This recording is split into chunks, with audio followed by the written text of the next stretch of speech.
The CDC says a genetic analysis indicated that a mutation of the virus was discovered inside a Louisiana patient. People are not going to be locked down again. The government was so heavy-handed, individual liberty was just completely ignored. And that's going to be very detrimental because you've lost the trust in public health. Health experts say the genetic analysis from the Louisiana patient indicates the virus evolved in a way that can make it more transmissible to humans. And this is why it's so concerning, because it's going to be a scenario that will make COVID look like a cakewalk. But what happens when we start seeing young, healthy people have very severe illness, very rapid death? It's going to have significant impacts to our society. World War III is already happening. This is a house of cards, and it is in the process of collapsing right now. You're going to see an economic crash, the likes of which we've never seen.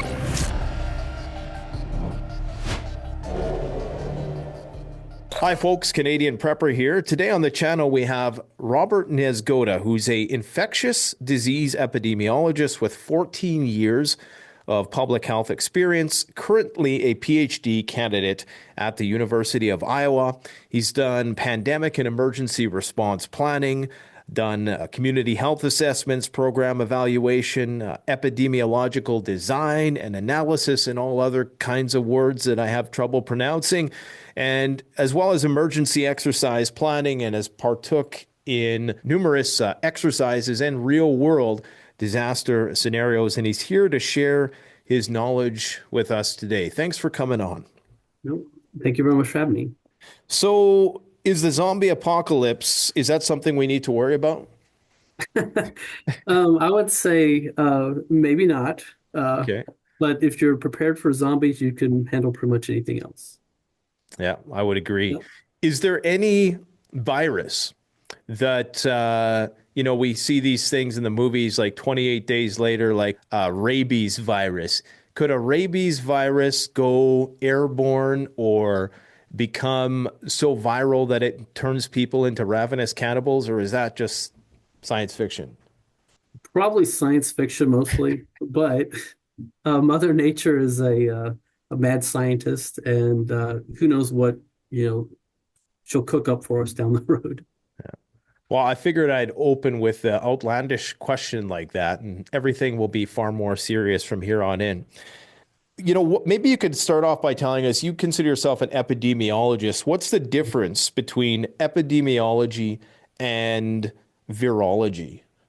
Epidemiology is going to be the study of the distribution and determinants of disease in populations, health events, as well as, how diseases are transmitted and how you can prevent disease. And with virology, they're focused on viruses, of course, and they're studying those genetic components of the viruses and how those viruses characteristics could then change, evolve into potentially infecting humans or other species. So you're, as an epidemiologist, looking at the social effects of viral outbreaks? Yeah, so I look at social terms of health, looking at potential social vulnerability and how that's going to play a role in not just disease transmission, but health disparities, health outcomes. I look at issues of race, ethnicity, other distributions in population like age, geographic distribution of those diseases, and how they differ between populations. And from that, we'll understand not just how viruses or bacteria, but other pathogens or other health events like diabetes and other chronic conditions, and how they differ between population groups. And at that point, you're able to start to learn more about what could be those potential risk factors that lead to disease, but also lead to more disease transmission when you start talking about different pathogens. So the president gets the call, or you get a call from the president, or maybe he relays the message through FEMA. Word is bird flu is now transmitting human to human. He says that he thinks it's going to be gone away in 6 weeks and not to worry about it, but his advisors say you better contact this guy, Robert Niezgoda. What are we going to do in a situation like that? Obviously, bird flu is kind of the top of mind. I think from a layman point of view, it appears that that one is the most likely to make the jump and be problematic in the future. But maybe let's start there. What is the likelihood of a bird flu pandemic, in your opinion, based on what we know? Is that likelihood increasing? Is it decreasing? What might it look like? Is it going to be as virulent when it gets here? And don't worry, guys. I know there's people in the audience who are perhaps on the fence about a lot of this stuff because of the government overreach of the past. So we'll talk a little bit about what are the best ways that government services can mitigate the issue in a way that, you know, addresses the public health concern, but doesn't overstep their boundaries. So can you talk a little bit about the threat of bird flu? I'd like to kind of start out with this idea of, maintaining perspective. You asked a lot of questions there in terms of, what's the level of threat, when the pandemic is going to kick off and whatever else. But, honestly, the answer to all those is, I don't know, and we don't know. Thinking about the perspective of H5N1, it was first identified in the waterfowl population because it was transmitted to a poultry flock in Scotland in 1959. Then it reemerged with the incidents in China in 1996, 97, in Hong Kong. You had at that time infected poultry flocks, but also transmission to humans. And then you had more transmission in the early 2000s. By 2007, we actually had clusters of human cases that were suspected to be human-to-human transmission. Then there was, more transmission, more spread from Asia into Africa, and then into now it's in North America, South America, Europe. I mean, it's basically around the world. And now we're seeing it more in the United States with dairy cattle, other types of species, and again, more human transmission. But we haven't seen human-to-human transmission. And from all that, we need to kind of think that, it's been quite a while that this virus has been around. It's been changing. And it's not necessarily a threat that you can kind of quantify in the sense that you're going to have this straight line march from the first identification of it, and then certain things happen, and then all of a sudden you have a pandemic. It's more like a meandering path, right? With lots of dead ends. The virus is going to infect different species. It's going to change, and it may at that point just stop, and there's no more spread of that particular strain any further than that. Well, you said, and sorry to interrupt you, but you said that back in the early 2000s, there was concerns that these clusters were the result of human-to-human transmission, but perhaps the disease hit one of those dead ends. Is that what you're suggesting? Exactly. You have a virus that is in the waterfowl population. It gets transmitted into the poultry population. And then you have people who are working with those birds that are infected, they're depopulating or whatever, and then they get the virus at that point. And the virus, once it infects that human host, goes through this process of, trying to figure out how to change to be better at spreading from that human to other humans. Mm-hmm. And sometimes it does make that leap from one person to the next, but maybe it doesn't have those genetic capabilities to then infect more people. It's not very efficient, right?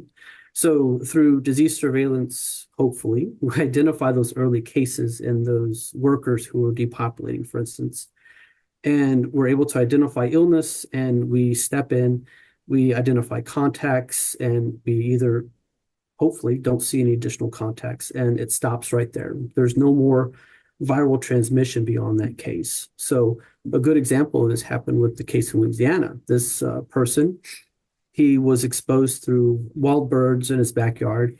I think there might have been a backyard flock involved there. He gets exposed. He had some underlying health conditions, I think. And then he actually has a severe illness, and unfortunately he passed away.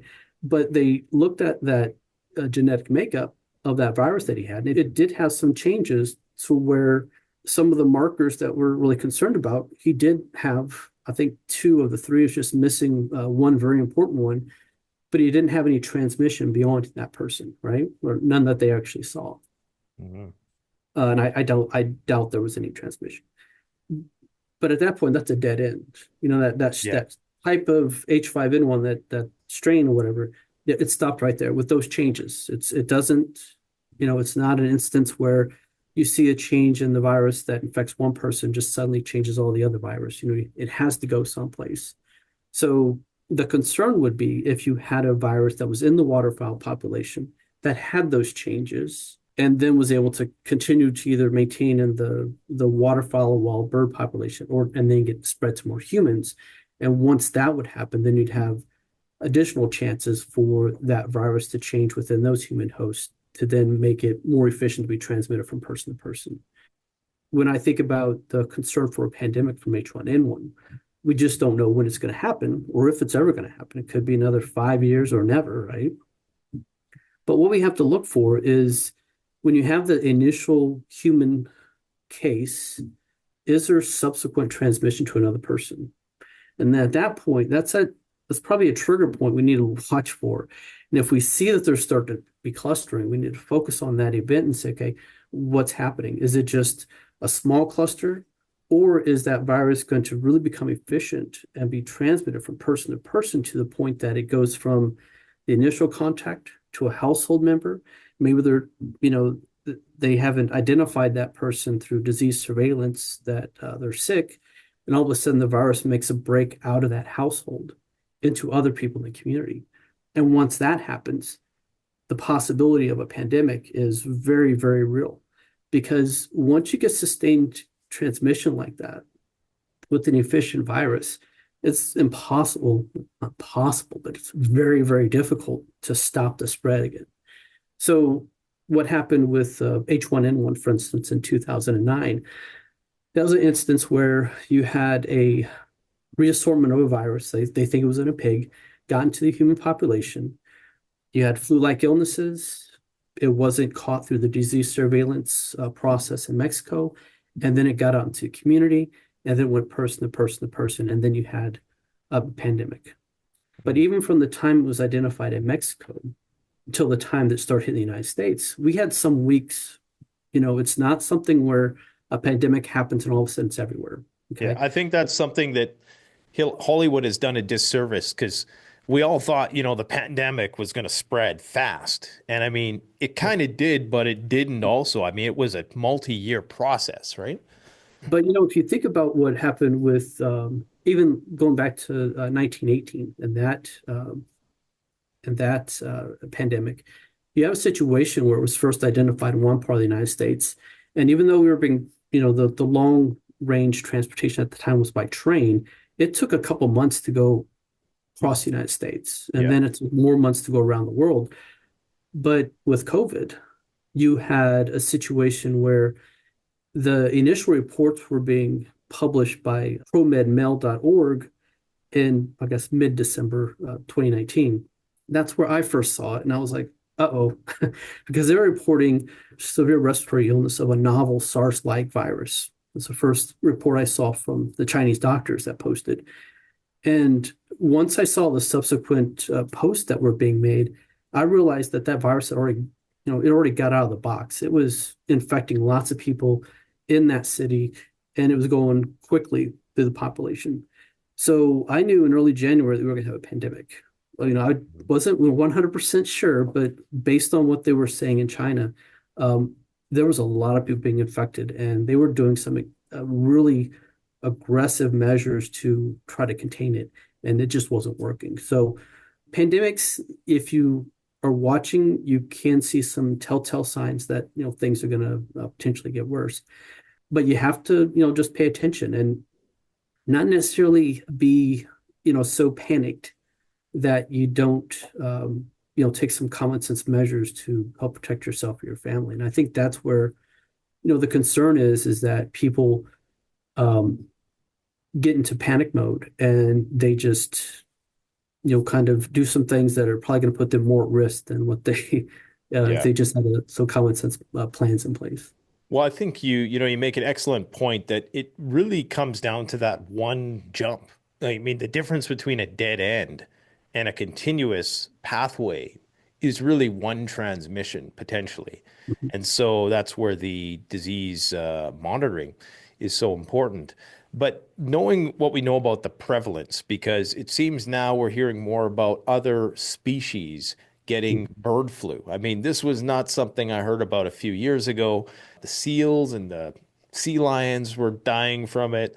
And now you have it in all these species, tigers, and, so is the prevalence in the animal population leading to an increased risk? Now, I know you can't, nail down and quantify exactly what the probability is, but I would presume if it's more prevalent now in other species that humans have frequent contact with, including house cats, wouldn't that mean that the likelihood of it making the jump to humans, because it's really the more interactions that humans have with infected mammals, the greater the likelihood that that mutation is going to take place?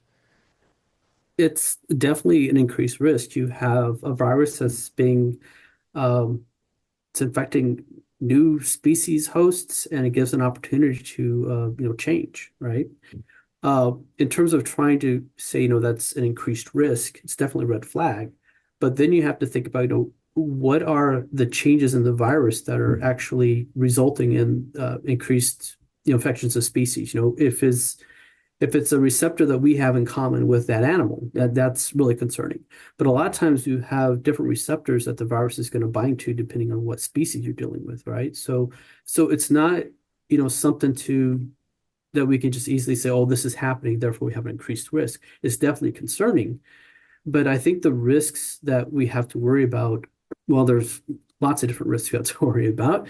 But that doesn't necessarily mean that any one of those increased risks is going to guarantee that the virus is going to result in a pandemic. So But we have to there is on the whole, an increased risk as a result of more life forms out there yeah, having this virus, yes. And right? the more backyard flocks we have infected, the more large poultry producers we have infected, the more humans are going to be exposed to that through the depopulation or just working with those animals. And I think that at that point, the risk of more people becoming infected is definitely there. But then again, each time that virus infects a human, it has to go through the process of trying to adapt to that person and then adapt to person-to-person transmission. And those are some pretty big leaps. And we're seeing some cases that appear to be quite mild, like some people are Oh, yeah. testing for it and they have very mild symptoms.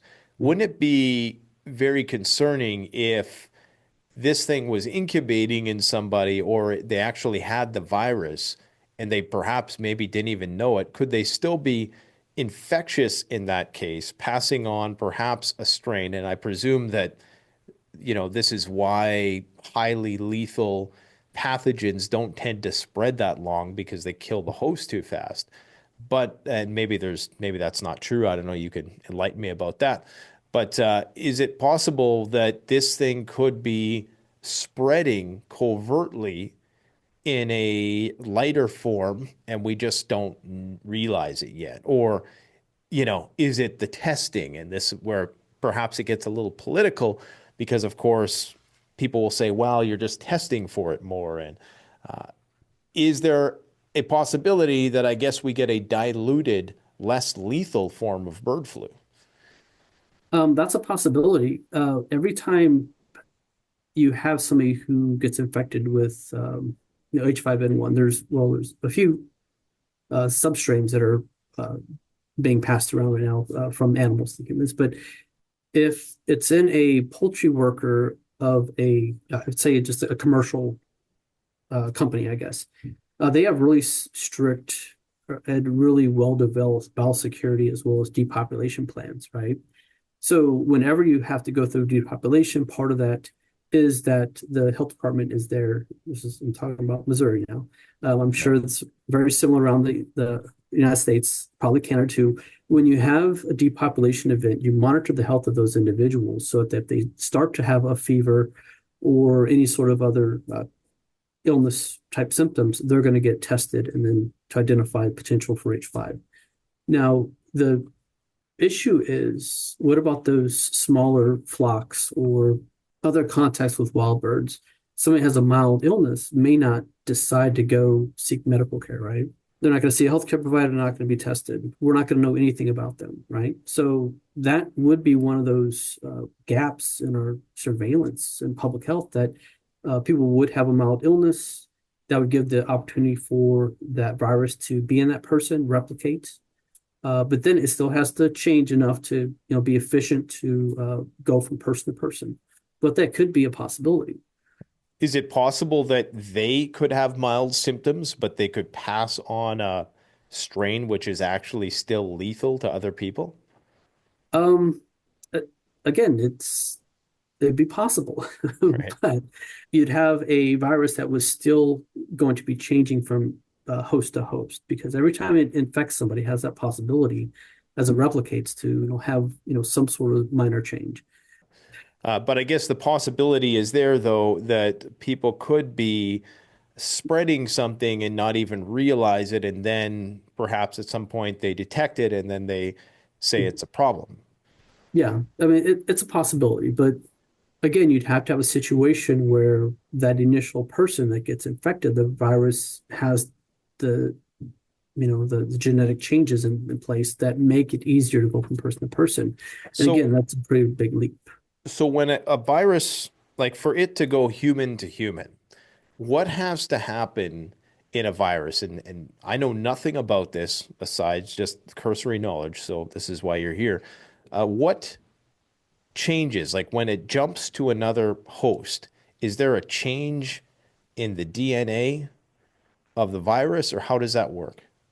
When the virus goes from an animal to a human, that virus has to have the ability to attach to receptors in the human. Right. And that's the first kind of, leap.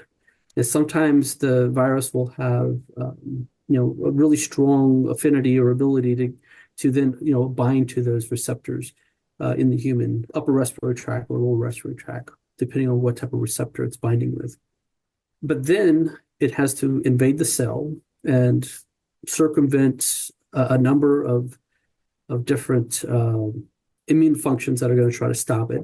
But once that virus starts replicating in the cell, then it escapes that cell. Then you have more cells infected and kind of progresses like that until your immune system kind of, starts to defend itself. Yeah. So in order for it to then escape that person, there has to be some changes to that cell's ability to, leave the respiratory tract and become airborne or droplet spread or however it does it. But so there's a series of different changes that needs to happen with that virus. And you can look these up. I don't have them committed to memory, but there's typically 3 or 4 different changes to different receptors and different genetic parts of that virus that you want to look for that then would indicate that the virus is going to become or potentially could become more efficient at going from person to person. So when they get a case of somebody who has bird flu, they look for these few receptors that you're talking about. Yeah, like the gentleman or the person that passed away in Louisiana, they did look at the the genetic makeup of the influenza virus that infected him. They kind of spotted 2 or 3 different changes, but there was one that was very specific that they were looking for, and they did not have that. So there was also a paper that was released not too long ago about a case in Texas that also had some changes to it.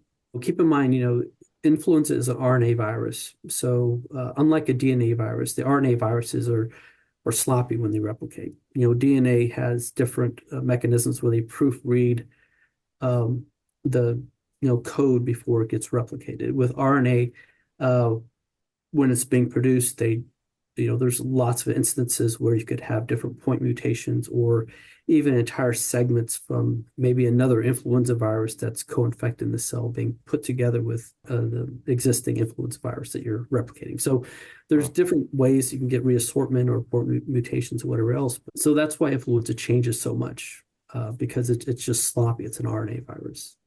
Interesting. So are we seeing sustained transmission in other species, or is it just that these species like cows, cats, or is it just that they're coming into contact with contaminated birds? And perhaps you can talk a little bit about it being identified in the water supplies across multiple states. California in particular, I think they're reporting a high presence of H5N1 in the water supply. Wastewater. Wastewater, right. So basically, those are viral particles that are being expelled through body fluids into sewage, and then they test the sewage for those different viral particles. So that's interesting because if you don't have person-to-person transmission, then there should be, very little of that. Okay. Now I'm not saying there is, okay, but it's interesting they are finding in the wastewater supply. Now, could that be that they're seeing the wastewater from bird droppings or Right. some other species and it's getting into the water that way? But if you had humans that were, for instance, working in the poultry industry and they were infected, those viral particles would be also in the wastewater. But I haven't read that much about the wastewater surveillance and how exactly it is. So that's a little bit beyond what I can speak to.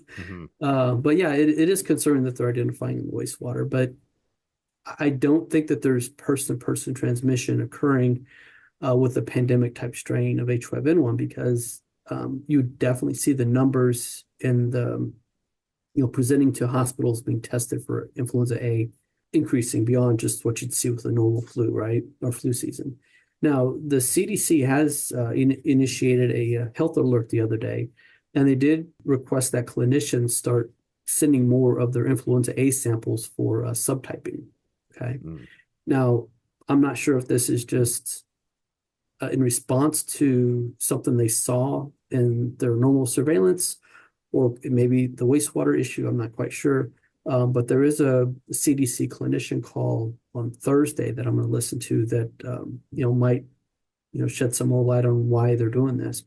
Or it could just be they're just increasing their public health surveillance efforts to potentially identify those subtypes if they're present or not. But the case in Missouri, they identified that person as having influenza A, and then they subtype it just because that healthcare provider was a member of the influenza surveillance network. So part of what they do is they'll batch up influenza A samples periodically throughout the year even, and they'll send it to the CDC just for subtyping, just to find out, what are the influenza A strains that are out there. And surprisingly enough, it wasn't, a seasonal influenza strain that they were suspecting. It actually came back as positive for H5. Now, that's concerning, and I did not, find out any additional information about, follow-up investigation with that. But I suspect that that person probably had some sort of contact with wild birds, okay, or waterfowl or something like that. The possibility that there could be human-to-human transmission out there with H5N1, I don't know. It could be that there, might be, but I'm thinking that you'd probably see more cases than what you are seeing now with the seasonal influenza.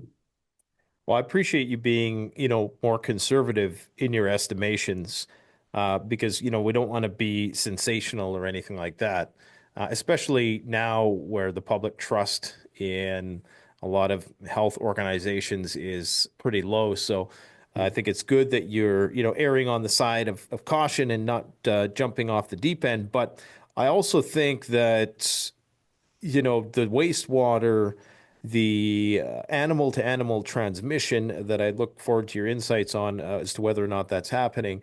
I think these are all cause for concern. And like you said, the CDC announcement the other day and the WHO announcement the other day, it makes me think that maybe they suspect that there is something happening here. I mean, it just seems like a mathematical, I don't want to say certainty, but increasingly more likely as it spreads amongst the animal population that there's going to be more opportunities for it to mutate, whether that turns into a very non-virulent strain or something that is, highly lethal, then I guess we won't know. But in terms of the animal to animal spread, is that something that's actually happening, or is it that they're just making more contact with birds? I think that um, with the dairy cows, I read that they're hypothesizing that the transmission was occurring due to contaminated milking machines, right?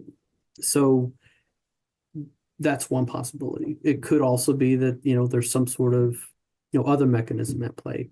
I think that with the cats, I don't know if it's something where they had maybe some, raw bird meat that they had fed the animals and that led to it, or exactly why there was some infections. But again, if you have species within species transmission, it could be that that virus has attached those receptors that are unique to those species that wouldn't necessarily lead to maybe human infections. Again, if you have, you said it, if you have more infections, that's more opportunity for the virus to adapt to the host and then lead to some changes that could potentially lead to strain that then is that's able to go from person to person. But again, you have to think about what receptors are involved in those species, and are they going to be the same receptors that are going to be similar to humans, right? So if you think of it in that perspective, then you got to, again, realize there's some very important changes that have to happen to those viruses for it to then take that leap to just get into humans, but then some more change that didn't need to have occurred to make it person-to-person transmission. So again, I don't want to downplay the risk or anything, but at the same time, No, it's good that nobody can accuse you of coming on here and fear mongering, because you're not. You're giving us a very conservative estimation, which, may well be vindicated in the future if something does happen. And if it doesn't, then, nobody can ever accuse you of fear mongering. Well, I'll say that if we do have a virus that goes from person to person, it could be mild, right? But at the same time, it could also be a strain that does result in severe illness. Okay. And this is why it's so concerning, because, it's going through the process. It's infecting people. It's trying to make that leap, right? And we don't know if it's going to do it or not and be successful, which is fantastic that it's not successful. But if it does become a human to human virus and it is on the severe side, it's going to be a scenario that will make COVID look like a cakewalk, okay? Because if you look at how COVID unfolded, the overall case fatality rate was it was what you'd consider a potentially severe pandemic. It was between 1% and 2%, okay? But a lot of the people who were infected that had the higher case fatality rates were older adults. Okay. Once you get down into children and young adults, it was a very, very, very low case fatality rate, much lower, less than 1%. If you get into the 70, 80-year range, you have double digit case fatality, 8 to 10 or 11%, right? Mm-hmm. With influenza, it could be that you have a strain where it impacts young adults, 18 to mid-20s, right? And at that point, you could have a situation where 1% to 2% of that population would have severe illness and death. So there's a real potential that if you have a severe pandemic with influenza, it can make COVID look, very mild. So influenza is different. With H1N1 in 2009, older adults, seniors, they were not affected that much by it. It was mainly in the children, the adolescent population, right? So if or when this virus becomes a pandemic potential, it's going to be important for us to look at the data, okay?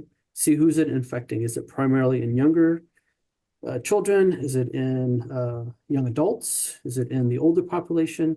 And it could, just depend on the dynamics of that virus, right? But it's going to be very important to look at the data and then make decisions based on that.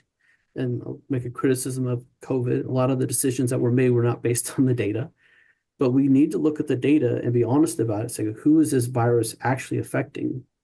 And identify those high risk groups. And then at that point, respond to what's happening, because we don't need politics involved in a pandemic response. It needs to be based on what do we need to do to protect the people that are going to be most at risk, and respond accordingly. Well, I think that's a very sensible approach to keep politics out of it, especially at this stage of the game, because I think there's going to be a lot of distrust, which is going to lead to a lot of pushback to any sort of health intervention that happens thereafter. You were saying that they're testing for influenza. So when you go in and you say, I have the flu, they do a test for H1N1, I guess it is. Does that actually tell them whether or not you have bird flu, or do they have to do a specific test for that? They'd have to do an additional test. So Okay. a lot of times what you'll see is a test for influenza A, or um, a test that's more generic. It's going to just gonna tell you you have influenza. It's not going to say A or B. It's just positive for influenza. We don't know which.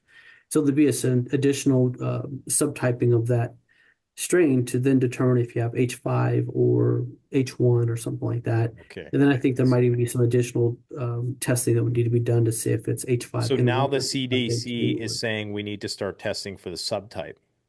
Yeah, and that's for clinicians, and I think it could just be part of their disease surveillance and just want to see what subtypes are out there, or are they looking for cases of H5 that aren't being picked up by, or H5 cases that are occurring that are outside of what we're seeing that are associated with the infected flocks and dairy cows. This might be a little controversial. You might not want to go here at all. But what are your thoughts on the origins of COVID? I mean, I think now we're kind of well in the clear that it's within the range of the Overton window that we're allowed to freely express ourselves on the issue. What are your thoughts on how it emerged? And what are some potential lessons that can be learned from its emergence in terms of future pandemic scenario mitigation? I was very surprised that you had a virus, a COVID SARS-like virus that was that transmissible from person to person, just as soon as you identify, hey, it's there, without any sort of indication that there was, a process where you'd have, an initial case without, clustering or something like that, right? It just was there, and all of a sudden it was everywhere. That was surprising. But then when you hear that there's a biosafety level 4 lab that's known for working on SARS viruses, just I think it was probably less than 10 miles from that market they pinned it on. That brought up, just in my mind, hey, that's a possibility. Right. But then what really stuck in my mind was suddenly, and this is part of politics, but suddenly everybody was quickly denying that. Now, as a scientist, if you have a question about something, you want to look into it, right? So, at least do some sort of basic investigation. But very well-known scientists who should know better were quickly saying, no, it's not, a virus or anything like that. That emerged from this biosafety lab. And that was concerning. I think that there was a study that I read, and I haven't been able to find it since, but it was a study about the cell phone usage around the Wuhan lab in November of 2019, and then prior. And basically what the researchers showed was there was this normal level of activity in cell phone signal usage. And then all of a sudden in November, there was this sudden increase in the cell phone usage around the facility. And then it dropped off quickly in December of 2019. So, when you start looking at things like that, where there's some smoke, might be some fire, right? So I think it did come from that lab. I don't think it was an intentional type release, but there were biosafety concerns in other Chinese laboratories. I don't know if this one had any specific biosafety concerns, but if you have a situation where you're dealing with gain of function tests, you're trying to learn about a virus, but you're not handling the virus correctly, and you modify it so that it can go from person to person pretty quickly. It doesn't take, a genius to realize that you could have a human exposure, not realize it. I mean, and then have that person, just living their lives out in the community before they start displaying illness. and quickly transmit that to a large number of people. And if it's something that you're not, looking for, something that you're not quickly responding to, or if you're trying to cover it up, the transmission from person to person could go unchecked pretty quickly through the community. We saw how it spread in our communities, right? So it could have quickly gone. Maybe, Well, I remember doing a video when it started, and I was showing a flight radar and all the flights that were still coming out of China. Is there gain of function research that happens with bird flu? I'm not quite sure, but there might have been in the past. I think there was some federal law that went into place. I forget, it was several years ago now, but it stopped a lot of that gain of function test. But they had replicated the 1918 influenza, pandemic influenza strain. And, these types of studies, I know they're very controversial. They're very dangerous. They need to be kept in check. They need to be done correctly. But it does help us understand the virus's nature and what it needs to happen for it to go from person to person. That's why we know a lot about influenza viruses in terms of what needs to happen, right? So, I think that there's there's lots of perils with that, and I think we just have to be extremely careful, and it should not just be done by anyone. I think it needs to be regulated quite a bit. Is there a potential for weaponization? Because, like looking at you've obviously done some work with bioterrorism. Is there a potential, and maybe not just bird flu, but some other type of coronavirus variant? Is there potential that somebody with, a modest amount of resources could be working on some biological weapon that is potentially derived from bird flu, or some new what do they call them, respiratory illness? I think there'd be much more efficient and practical ways to develop biological weapons than trying to get a virus like bird flu. I think it could be done. But a lot of times when you have a virus like that, it's going to be difficult to control, because once you release it in one country, it's probably going to be in your country pretty quick. But you have other type of bacterial illnesses that you can replicate fairly easily than viruses, because it takes, I think, a higher level of expertise to manufacture viral based biological weapons versus things like anthrax or even salmonella. I think you can grow bacteria a lot easier than viruses, from what I've seen. But then in order to produce a biological weapon from those bacteria, that still requires a level of expertise that can be done. But in order to make it high grade, kind of like what the U.S. and Soviet Union had produced, it takes a high level of sophistication to get to that level. Because I'll just leave it there, because Yeah, I mean, it's I guess you say that there wouldn't be any motive because there'd be a lot of blowback, obviously, even if you tried to genetically tune it, like as some people claim you could do.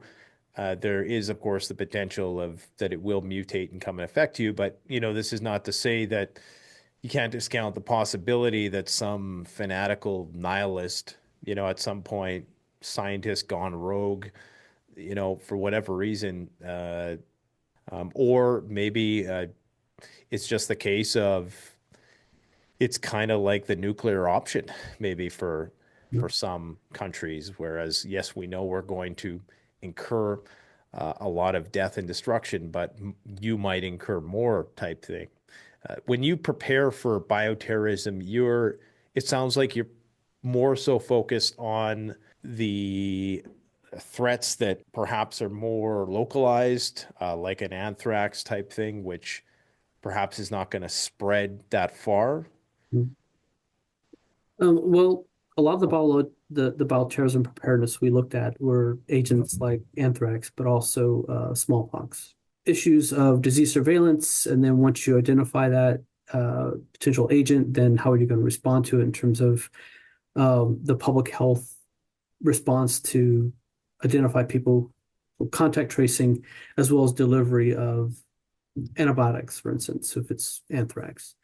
If it was smallpox, then how are we going to deliver smallpox vaccinations to entire population of your jurisdiction at 72 hours? That's kind of how you go through this process of planning, but it's I'm trying to think of So is there like, I guess what I'm asking is, it sounds like weaponized smallpox, that's something that could potentially cause a global pandemic. But when they talk about bioterrorism, it sounds like, and correct me if I'm wrong, you're focused on things that maybe don't or are less likely to go global. a lot of times, yeah. As you know, anthrax, that's not transmissible from person to person. You could have a situation where if you had a targeted attack on the food supply, you know, you could have something like salmonella or E. coli or some other pathogen like that that somebody could develop and then introduce into food distribution network or something like that. And you'd have quite a few illnesses, but you'd have the illnesses that would begin with the initial exposure from the contaminated product, but then you could have subsequent person-to-person transmission after that. A lot of times, hopefully, we want to get those secondary cases, as many as what you would get with some sort of viral illness. But you could have a situation where somebody could utilize norovirus to infect a group of people. And then from there, you'd have a very contagious virus that would, be in vomit and feces, and then it would spread quickly from person to person, right? But, I think there's a level of sophistication there to get that viral agent In a contained way and deliver it. Yeah, exactly. So I think it's, there are probably some terrorist groups that would love to get biological weapons and develop them. But at the same time, it does take a little bit of sophistication to be able to produce it in a way that, like what you're saying, in a delivery system that could then be used effectively, because you have to take into account, humidity and temperature and other things like that, if you're going to, use a biological weapon outside. There's lots of different or obstacles that would have to happen for those biological weapons to be useful. But there have been some that have definitely been manufactured by state level entities that are extremely scary. If you think about what Ken Allebeck had mentioned about the weapons programs in the Soviet Union before he defected and what they produced there, that's very concerning. And after the fall of the Soviet Union, there's no guarantee that all of those weapons were accounted for, right, or destroyed. So what happened to them? Then you have the programs in North Korea. Okay, so could somebody purchase one of those weapons that's highly refined and able to be dispersed in a way it could be that have maximum damage? Could somebody purchase one of those and then move it over here to inflict the population and say that's the concern that led to a lot of the public health and bioterrorism preparedness that occurred just after 9/11. So it's definitely a possibility. Well, I think too, with the geopolitical conditions around the world where you have more and more proxy conflicts, and you're reaching a point now where, there's winners and losers. And if you're going to lose anyways, and perhaps you have access to this pathogen which might destroy your enemy, will destroy you too, but you're already destroyed, right? So, there's no longer the disincentive to not utilize that nuclear option. We hear a lot of rumors and hearsay. Some of it's propaganda. Maybe there's smoke to the fire. I don't know. With respect to biological laboratories in Ukraine, is this something you've researched at all? I haven't read too much about the biolabs in Ukraine. We have to until we actually get information from those laboratories that we know exactly what's happening. Are they just public health laboratories that are involved with disease surveillance Hmm. and it's been blown out of proportion? We have state public health labs in every state here in the United States that are being sent clinical specimens to identify specific subtypes and whatever else. And they have within those labs lots of different pathogens, right? Probably nothing that is, what you would see in a bioweapons lab, right? Right. You're talking about samples of tuberculosis, salmonella, and all the other typical things you'd see in a patient population, right? And even some bioagents like tularemia, right? Because we have certain, like Missouri, you have naturally occurring cases of tularemia, right? But that is a biological agent. So are those laboratories in Ukraine, are they just laboratories that are there for clinical purposes, or are they there to actually produce bioweapons? And I think that's a big question mark. People are claiming it, but in terms of the evidence, I mean, it's a pretty big claim to say that there's bioweapons there or weapons labs without, some evidence. I want to see the evidence. So Yeah, I'm the same way. I mean, there's a lot of circumstantial evidence, that especially, of course, from Russians, which many people will say is just propaganda. But interestingly, the head of their CBRN program was assassinated recently, and he was one of the most outspoken about these biolabs. Now, like you say, we don't know if these were just, run-of-the-mill biolabs that weren't at all dealing with weapons of mass destruction, if that's the appropriate term. But I mean, there's always the possibility. I guess the more desperate countries become in these times of conflict and struggle, the greater the likelihood that they could just go scorched earth and, or maybe not, it might not be a national decision. It might be some rogue element that decides to unleash something and perhaps even to their own peril. yeah, exactly. And Ukraine had a large number of nuclear weapons after the fall of the Soviet Union. They would, turn those over, but I don't know about biological weapons. Mhm. So Yeah. So that's a big question mark. Yeah, it's there's definitely, I think it's incredible that it hasn't happened yet.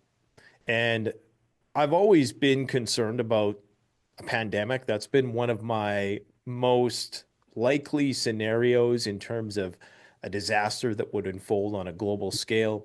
It always was prior to 2020. I talked about it a lot on the channel. I know you've watched the channel for a few years, which is concerning that there's an epidemiologist watching my channel. But, for me, it's incredible that it didn't happen sooner and that it doesn't happen more frequently. Like here they are stopping the world for 2 or 3 years for this one virus. Well, I mean, what would have happened if we get another virus after that and this one is more lethal? What sort of economic effects is that going to have? I mean, when you really look at the residual effects and the unintended outcomes of COVID, right after it, you had all these wars flaring up everywhere. Mhm. And it might not be directly tied to that, but it creates a certain set of stressful socioeconomic conditions that are more likely to give birth to these conflicts and other disasters around the world. And then if there are issues that we have to address as a species, we're less likely to address those issues and those problems become worse. So it seems like a vicious cycle where now that we've opened Pandora's box once, there is a higher probability now that another one could be released. And we're just find ourselves in an endless sort of doom loop.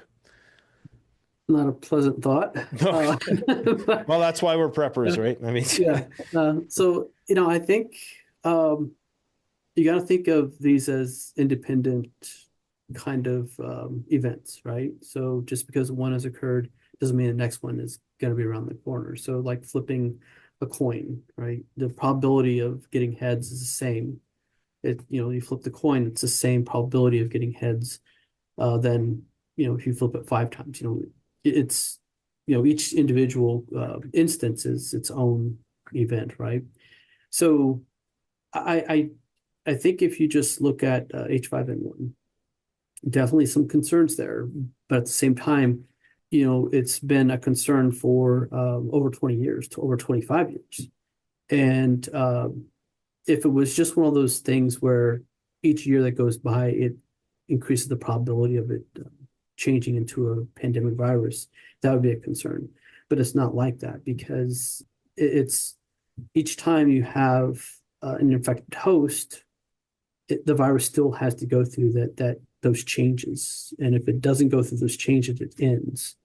So we have to just kind of keep that perspective and, realize that if it does happen, there's a lot of things we need to keep in mind, that when it does start spreading, how severe it's going to be, because you can have a pandemic with a mild virus, right? Having a pandemic is not about severity. Now, within each pandemic, you're going to see a virus that is going to have a certain level of severity, right? It could be very mild. It could be on the other end, where it has a high level of severe illness or morbidity and high level of mortality, right? So you have to, again, not to hurry up and wait here. Think about identifying those instances where you have transmission to a human. What happens to that human host? Do they have a cluster? And if you have a cluster, does then it start to be a strain that's very efficient to go from person to person? And then once that happens, how is it manifesting itself in those people, right? Is it severe illness and death, or is it mainly mild? Okay. And that's where looking at the data is going to be extremely important, because if we have that triggered event, we see illness in people, it is a severe illness, that's when, the probability of a really bad event occurs. That's when we need to respond and very, take it very, very seriously if you start to see those human clusters. Okay, because at that point you might have a virus that is just, very close to getting into person-to-person transmission, having a really great risk of becoming a pandemic strain. Yeah, like when I'm, I'm quite cynical. I'll be honest, as you know, but I would say that based on our experience with COVID, in many ways that could be viewed as a godsend, in the sense that we got a little taste of what it could potentially be if we had something worse. And so we've been able to develop a bunch of protective factors which could be implemented more expediently than previously, perhaps. And now we know what works, what doesn't. We can sift the wheat from the chaff in terms of the application of whatever tools that we decide to leverage to mitigate the risk. And there's also a lot of things that I think nowadays are protective factors that weren't there in 1918. Obviously, they didn't even really truly understand disease back then. But, you have touchless everything now. There's not like people are handling money anymore. So there's, at the same time that we have this globalized world where, viruses can transmit very quickly, there's also, on a contact level, there appears to be less contact and less, what are they called? Vectors or like points of, there's a name for it. Contaminated surfaces like fomites. Fomites, that's what it is. Yeah, like there appears to be like a less fomites. But I guess what I'm saying with respect to the ramifications of COVID increasing the likelihood. So I'm talking about things like poverty, things like war, which create a certain set of conditions where maybe people's immune systems aren't as great. They're not getting proper nutrients. We're doing more, how can I say, like there's a possibility for it to have all these knock-on effects that are negative, which may create the conditions which are more likely to facilitate the next outbreak, if that makes, which who's to say if it's going to increase the likelihood or not. But of course, we have a lot of medical interventions now as well. We have a lot of surveillance, as you say. So I would think, looking at the current bird flu statistics, that it's only a matter of time. What, if any, if there's anything that keeps you up at night as an epidemiologist, like what is one of your primary concerns for an illness? Is it bird flu or is it something else? I think that having H5N1 or any hypathic avian influenza virus get into people to the point that it's going person to person. Because at that point, you have the very real possibility of a virus that causes a lot of severe illness, a lot of death. And if you get a severe illness or a virus that has a case fatality rate just in the 1% to 2% range, right? That's considered a severe pandemic. And I'm not just talking 1%, 2% and the elderly population. Across the board. You're going to have a lot of fear because with COVID, it's very easy. It was very easy to say, well, it's just the old people or I'm not the correct for this. It was we get what you mean. Yeah. It was just the seniors. It was just people who had chronic conditions and that sort of thing. Yeah. Different comorbidities. Well, it's easy to dismiss the risk if you're a young, healthy person, right? But what happens when we start seeing young, healthy people have very severe illness, very rapid death, and they were in perfect shape? It's just a really highly pathogenic influenza virus. It's going to have some significant impacts to our society, right? We already saw some supply chain disruptions with COVID. Okay, if you had a situation where people are just absolutely afraid to, go to work. It's truck drivers and meat packing plants, grocery stores, whatever else. It's going to be very disruptive, much more than what we've seen with COVID. And I think that in terms of how we dealt with mass fatalities, how we dealt with a lot of other actions to limit people's congregating in mass groups, right? Well, that was something that I was very concerned about with COVID because, one, the way they implemented it, COVID itself had an incubation period of, 2 to 3 days on up to 14 days, right? So that range of up to 14 days, but they were going to shut everything down for 2 weeks only. It's like, well, that was a little bit disingenuous, right? Because essentially what we did was we used a method that had a lot of promise to flatten the curve, but we used it in, so early in the pandemic that nobody was going to be locked down after they let everybody back, right?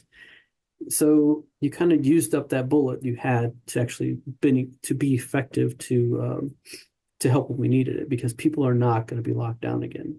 And I think with future pandemics, it's going to be very difficult to get people to do the things that they did from 2020 to 21 or whatever. Is that going to be a problem? I think it will. And but at the same time, I think that if you have a severe enough virus, people are not going to wait for the government to tell them to not congregate. They're going to just say, hey, I don't want any part of that. I see people dying in real time.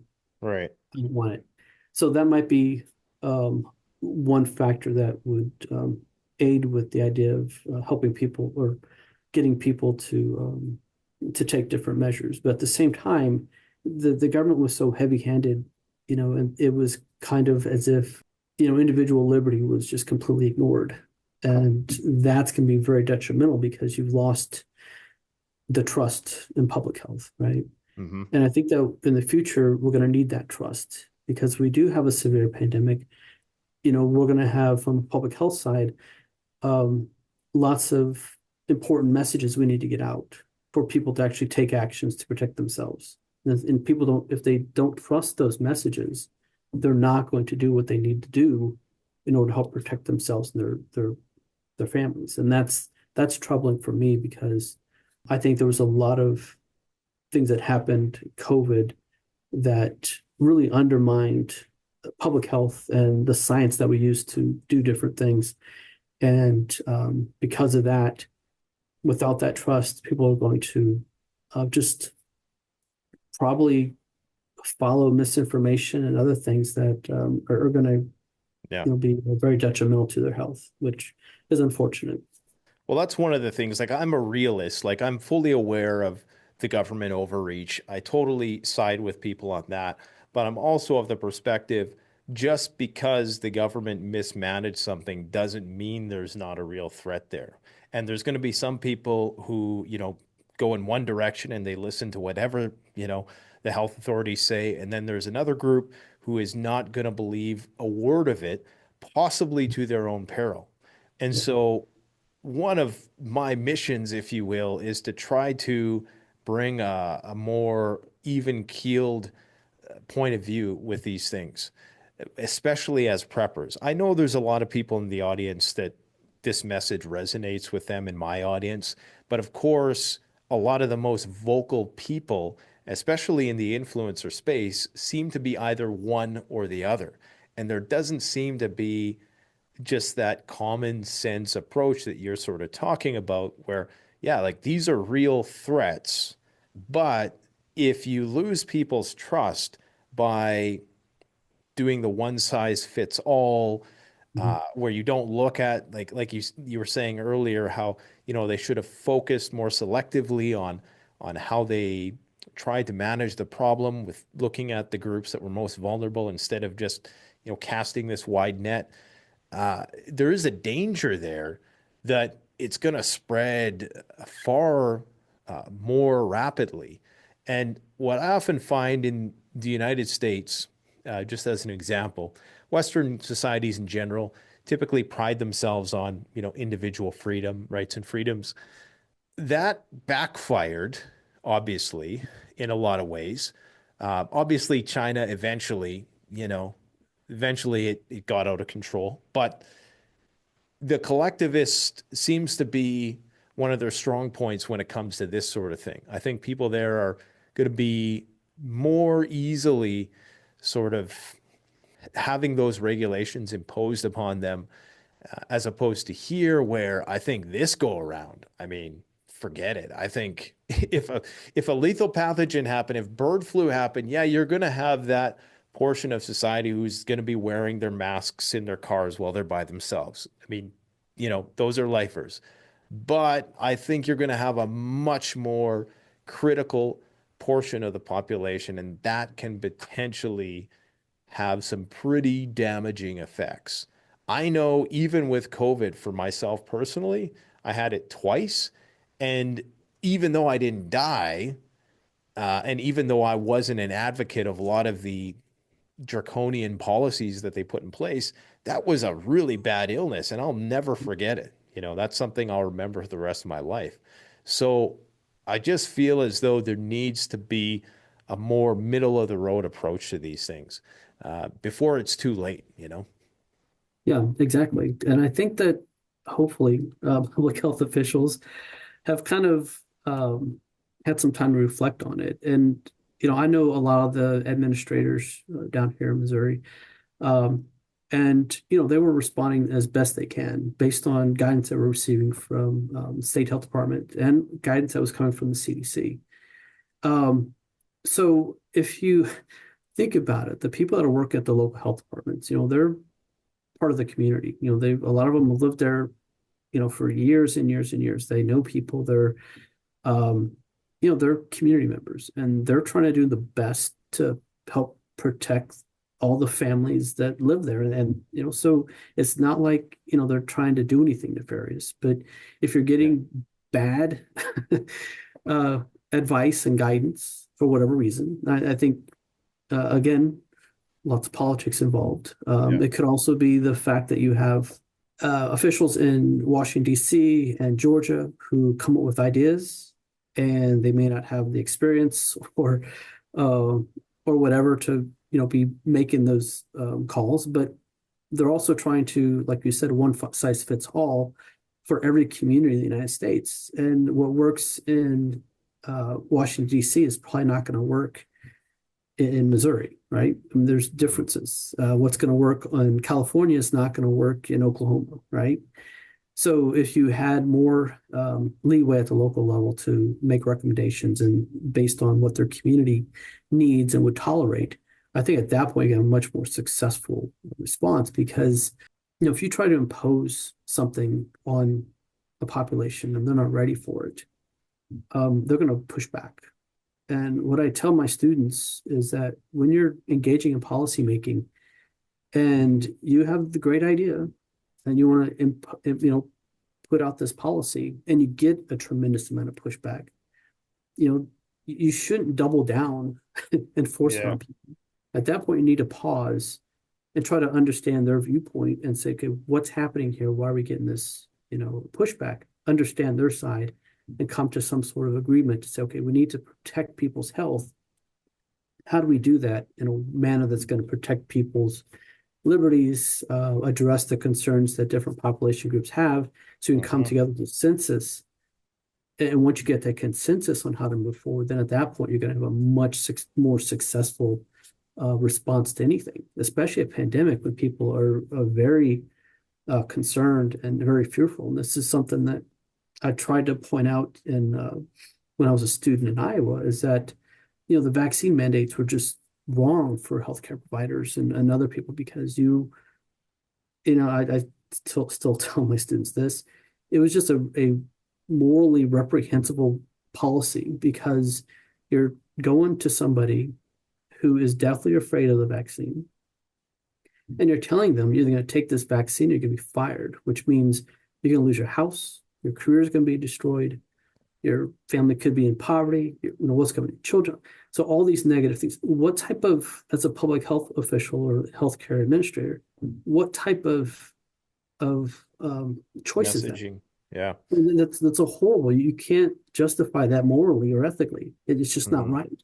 And a lot of people, because I think of groupthink or whatever else, they saw nothing wrong with that. And that deeply concerned me because a lot of those healthcare providers had been putting their lives and their family lives on the line by showing up to work during the first two waves of coronavirus when it had a much more severe outcome and possible fatality rate than later stages. And they pushed through long hours. They made the sacrifice and they did what they had to do. And a lot of them probably had immunity from being sick with COVID, right? Natural immunity. But all that was disregarded for this push.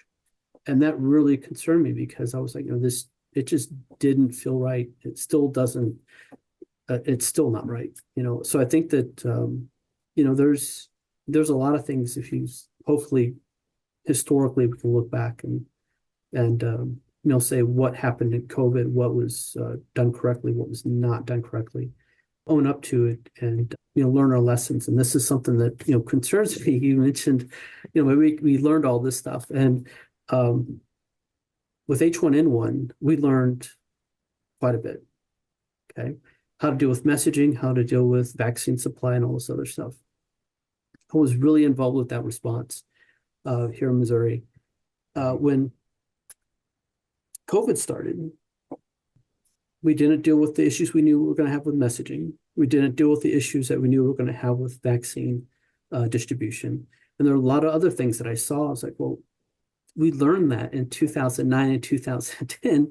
Why are we doing it this way? I was out of public health by then, but I still have questions about, why did we not implement the things that we learned several years ago in this new pandemic? And, so you're, in my mind, I think you're an optimist that we're going to learn from our response to COVID. I think what will happen is there's probably after action reports that have been drawn up and submitted. I'm not very confident that we're going to learn from this because it seems like we repeat the same mistakes over and over again, which is unfortunate. Yeah, unfortunately, a lot of public awareness campaigns, they almost have to be crafted on a more regional level or something, like to have like a national, guidance handed down from the CDC, a one size fits all thing. I just can't see, because then the messaging, it just seems so insincere and impersonal that a lot of people are just gonna, turn their brains off for that. And it's gonna evoke contempt in a lot of people when, like you say, you try to force it more. And you made me think of something. It's fear messaging in both directions. So on the one hand, there are people who are very fearful of the government and what are they putting in this vaccine, right? And then on the other hand, you have people who are very fearful of the virus itself. And we almost need to just have a rational conversation, get rid of the fear, whether it's of the government, of the virus itself, and just really communicate more with the public in a way which is open and, sympathetic to their concerns and, understanding that, maybe there's reasons why a person doesn't want to get said intervention or, but I don't actually believe that we're going to do that. When I say that I'm optimistic, I think I'm just optimistic in the sense that I guess we've already been through the process and maybe that in itself might help us more easily get in line for the big one, possibly. But at the same time, I don't think the government's going to learn its lessons. I mean, they're No. not, but there's just too many social, psychological hurdles that are going to prevent that from happening. Yeah. And we've lost a lot of people in public health. They've left. They've either retired or they changed professions. They worked really long hours. They were vilified, and some were threatened. Some were actually, attacked. Yeah. So it's kind of like, if you have people who sincerely wanted to do right by the communities and help people, but then they get treated like that. That's it's a shame that we lost those people, but at the same It's time, demoralizing. yeah, and they've, all that, knowledge of public health as well as what they learned during COVID, all that knowledge is gone. So you have a whole new group of people that are now, well, not entirely whole new group of people, but we have a lot more new people that may not have worked during COVID. So how are they going to respond to the next pandemic? They're going to have to learn everything again. So, Well, I remember our British Columbia, it's a province here in Canada, the health director there, her name was Bonnie Jeffrey. And when the pandemic this was when it was first starting to seem like it's going to be a thing. I remember a press conference where she actually cried. Okay, so she was actually genuinely concerned that this was going to be a big deal. But later, even she probably became caught up in this groupthink and this chain of command and, the irrational mandates and all this stuff. So she eventually became a villain. At one point, she was, widely revered as, like a humanitarian who just cared about the people and, people were, supporting her right to emotionally express herself. But by the end of it all, she was viewed as the villain who was imposing what people at the time were thinking were irrational policies, trying to, basically keep people indoors and keep this 2-week lockdown going for years on end. So it's incredible how, and I could see why a lot of those people just fall off, yeah. It's a difficult situation to be in when I'm sure she's getting orders from somebody. And if she doesn't do her job properly, then, I can't see us having necessarily evolved much in that respect is what I'm saying. I think as preppers, we're always prepared for the big one, the big pandemic. I have an epidemiologist on. Well, I want to talk about, the global pathogen outbreak. But I think what commonly kills people is things like waterborne pathogens. After a disaster, it might not be, some crazy virus that has a high fatality rate. It could just be, that the power is out. People are drinking nasty water. They're not practicing proper hygiene. Can you speak to that a bit? And what is your experience working in disaster zones? What are some of the risks that people need to be mindful of, and how can they prepare for them? When you look at a lot of disasters, natural disasters, what you have is concerns with water quality, of course. If it's flooding, then you have contaminated wells, you have potentially broken public water systems, and so you have boil water orders and that sort of thing. That's a concern. Whenever you have a natural disaster, whether it's a flood, tornado, ice storm, whatever, power outage, what's happened to your food in the refrigerator, right? A lot of people don't want to throw out that food, right? It'll stay cold in the proper temp for only a certain period of time. But once that food starts to thaw in your freezer, or it gets too warm in your refrigerator, a lot of people, basically might push the envelope. They might try to eat that stuff beyond when it's probably safe to. So a lot of the foodborne illnesses that you see potentially after natural disasters, from a public health perspective, that's one of the messages we try to get out, is to let people know, hey, you need to be doing these certain things in order to make sure that your food's safe. We also respond to restaurants and other facilities that are regulated for food safety, to make sure that during a power outage, no matter what the disaster is, to make sure that they're taking steps to either keep the food at proper temps, or if it's out of temp for a long time, you have to embargo it and have them destroy it. We don't like to waste food, I know that, but at the same time, you don't want to be consuming something that's going to result in a potential gastrointestinal illness, right? Mm-hmm. So air or water quality, food, also air quality. With the wildfires, that's a huge problem with particulate matter and other chemicals that are in that woodland fires and everything. Yeah. But additionally, you have air quality. If you had, for instance, a flood or a tornado, and you have buildings that are damaged, water soaked, then you have the presence of mold. So you have to think about the air quality inside those buildings that are damaged when you go to clean, that sort of thing. Also, all that sludge during a flood, for instance, all that mud is going to be potentially contaminated. So you have to protect yourself against the chemicals and the raw sewage and everything else that's in that mud that's all over the place after a flood. Also, tetanus, whether you're responding to a flood or tornado or other natural disaster, having that tetanus shot to make sure that you're protected, that's very important. That's one of the things we did in the floods and the tornado down in Taney County, but also if you're looking at a lot of other natural disasters we were involved with.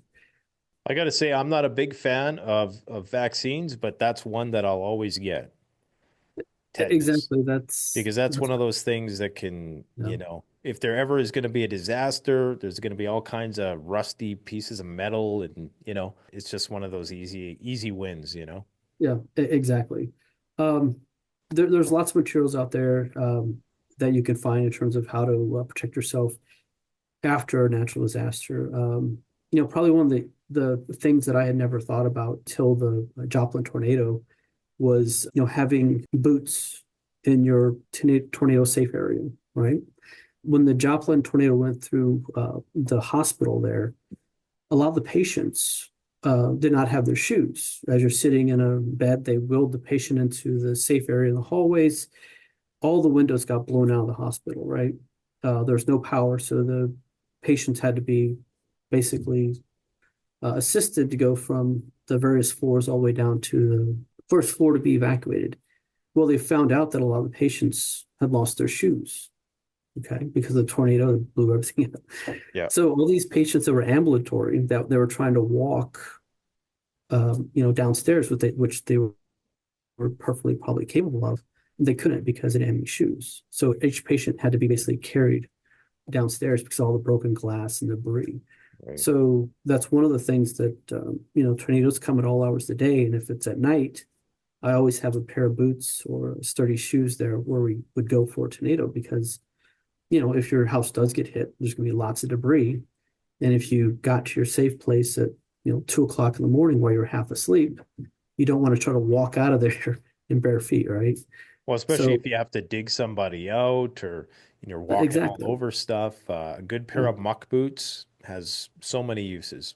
Exactly. And I even have a helmet in my tornado area because head injuries. So I think that if you go back and you read a lot of the instances of different natural disasters and how people responded to them, there's lots of really good lessons there that you can apply to your own family preparedness. Reading the stuff that the government puts out, I think that's a lot of that stuff's entry level, but listening to what you have to say, other channels that are kind of more advanced, I think that's there's lots of lessons learned that you can use to then apply to your own family plan.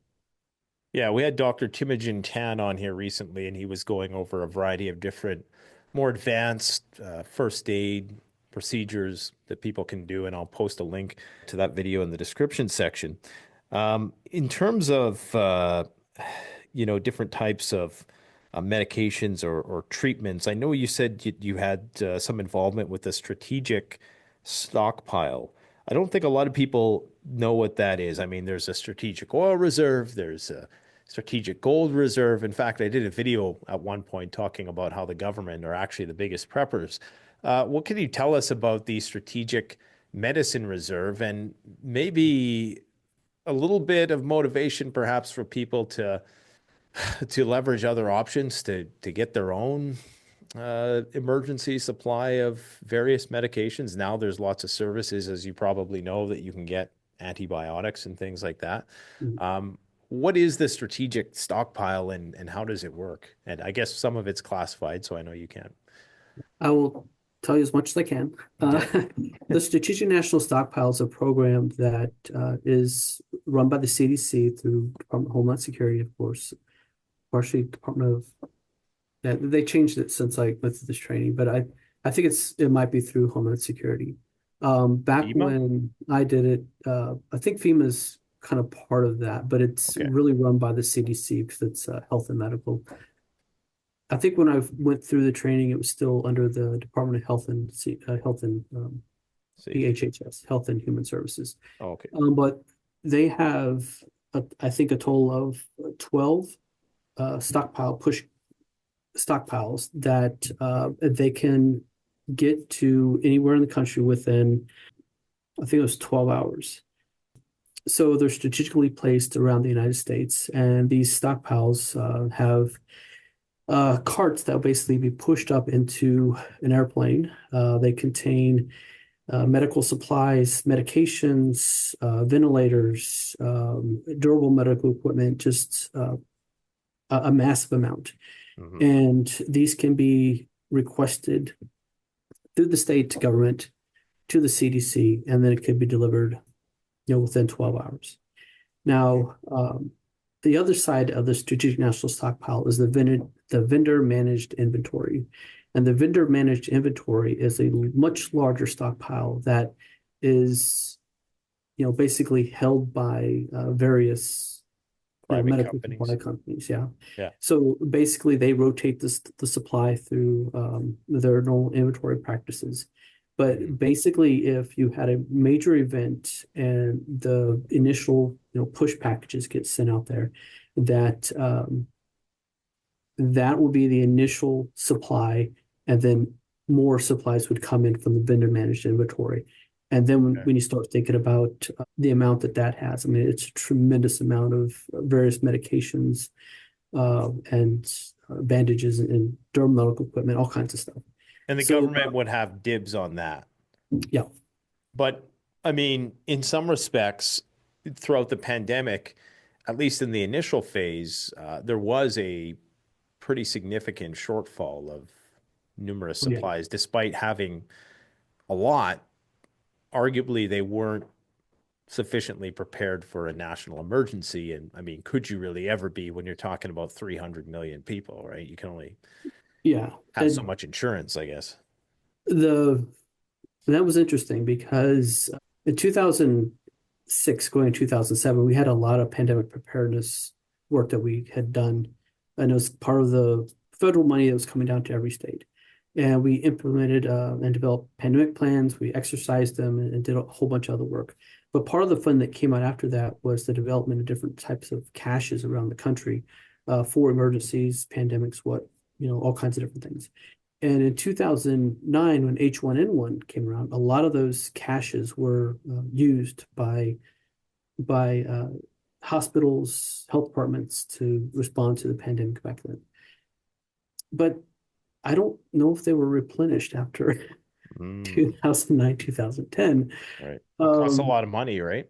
Yeah, it did. It was a lot of money. And so the question I had was, what happened to those caches and I think what happened was just, the funding to support those programs went away and those caches just kind of, went their way. And because it did take quite a bit of work to keep those things up to date. And yeah, so I was real surprised that they didn't have more masks in those caches, but I guess, they had been used up and were replenished or something, but yeah.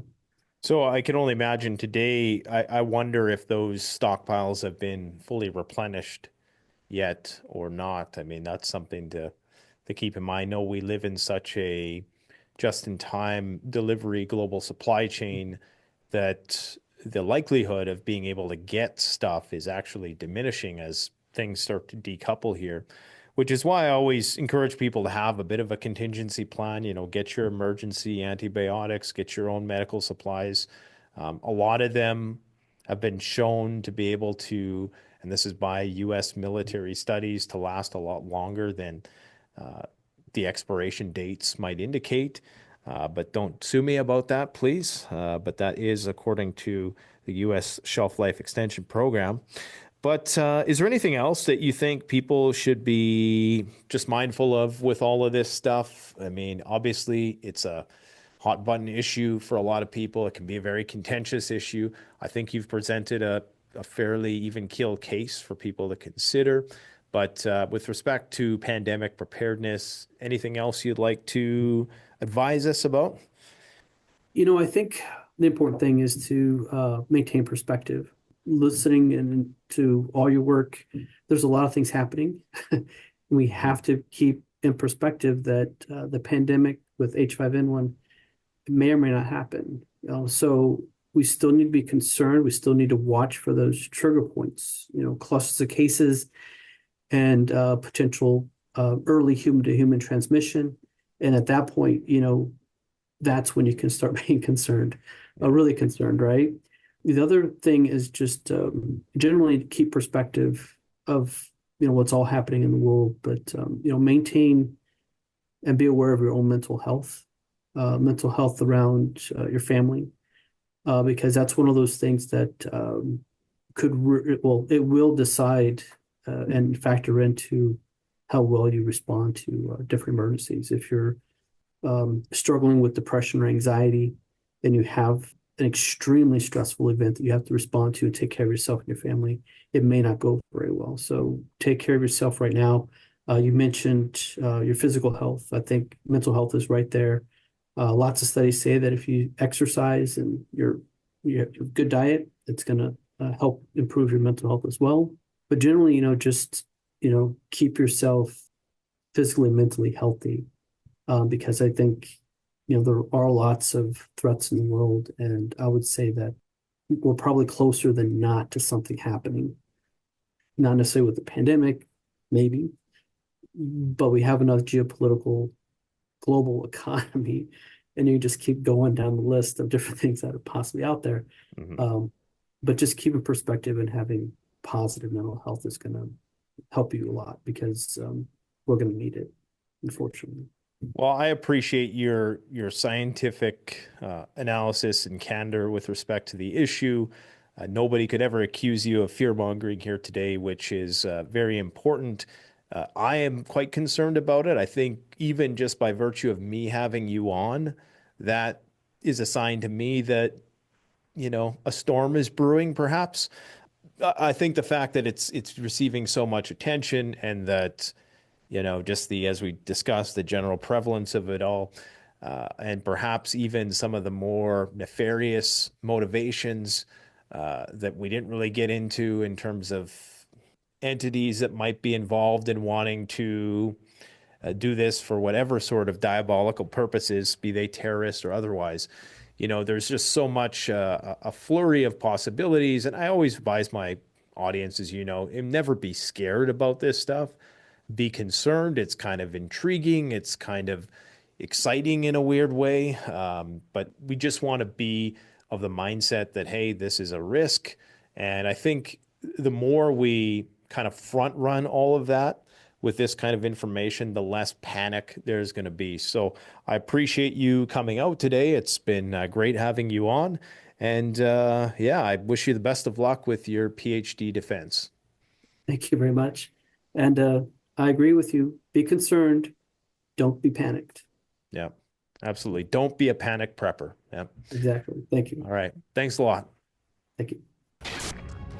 The best way to support this channel is to support yourself by gearing up at CanadianPreparedness.com, where you'll find high-quality survival gear at the best prices, no junk, and no gimmicks. Use discount code PREPPINGGEAR for 10% off. Don't forget, the strong survive, but the prepared thrive. Stay safe.